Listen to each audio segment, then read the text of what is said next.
Hi guys, welcome to my channel mister Bhagavan vlogs. ఈరోజు ఉదయం నేను కోనసీమ తిరుపతిగా పేరుగాంచిన వాడపల్లి వెంకటేశ్వర స్వామి టెంపుల్కి వెళ్ళాను. ఆత్రేయపురం మండలంలో వాడపల్లి ఉంది. వాడపల్లిలో ఈ టెంపుల్ ఉంది.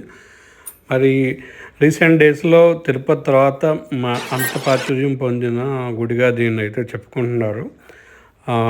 7 శనివారాలు దర్శనం చేసుకుంటే మనం ఏం కోరుకుంటే అది జరుగుద్దని, అండ్ తర్వాత మనం అష్టోత్తర పూజ అది చేసుకోవాలని చెప్తున్నారు. మరి ఈ శనివారాలు అయితే ఈ గుళ్ళో హెవీ క్రౌడ్ అయితే ఉంటుంది. మరి వేల సంవత్సరాల చరిత్ర ఈ టెంపుల్కి అయితే ఉందని చెప్తున్నారండి. మిగతా టెంపుల్స్లో ఉన్నట్టుగా రాతి విగ్రహం కాకుండా ఇక్కడ ఎర్ర చందన స్వరూపంతో స్వామి అయితే మనకి దర్శనం ఇస్తారు. మరి ఎంతో దూరం నుంచి కూడా స్వామిని దర్శనం చేసుకో వస్తున్నారు. అయితే మీరు కూడా ఒకసారి దర్శనం చేసుకోండి.